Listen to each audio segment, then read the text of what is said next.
Hello' everyone, কি খবৰ আপোনালোকৰ? আশা কৰিছোঁ সকলোৰে ভালে হ'ব বুলি। আজিৰ ৰেচিপিত আছিলে প্ৰন ফিছ, কেঁচা চিংৰি মাছটো। তাকে ভাবিলোঁ আপোনালোকৰ লগত অলপমান শ্বেয়াৰ কৰোঁ বুলি। 3টা বিলাহী আৰু 3টা পিঁয়াজ মই পেষ্ট কৰি লৈছোঁ।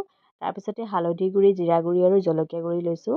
তেজপাত দিছোঁ 3 খিলা, সোৱাদ অনুসৰি নিমখ দিছোঁ আৰু আদা নহৰু পেষ্টখিনি লগতে দি দিছোঁ।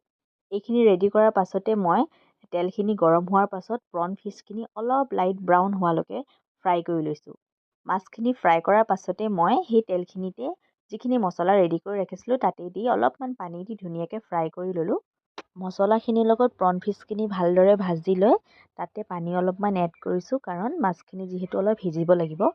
এই মাছটো বেয়া পোৱা মানুহৰ সংখ্যা খুব কমেই হ'ব চাগে ন? সকলো মানুহে প্ৰন ফিছ খাই খুব বেছি ভাল পায়, নহয়নে? আপোনালোকে ভিডিঅ'টো চাই কেনে পালে কমেণ্ট ছেকশ্যনত জনাবলৈ নাপাহৰিব। আৰু যদি মোৰ ভিডিঅ'টো চাই আপোনালোকে ভাল পাইছে, তেতিয়াহ'লে মোৰ চেনেলটো লাইক, ফ'ল' এণ্ড শ্বেয়াৰ কৰিব। আজিলৈ আহোঁ, আকৌ লগ পাম নতুন এটা ভিডিঅ'ত। Bye bye.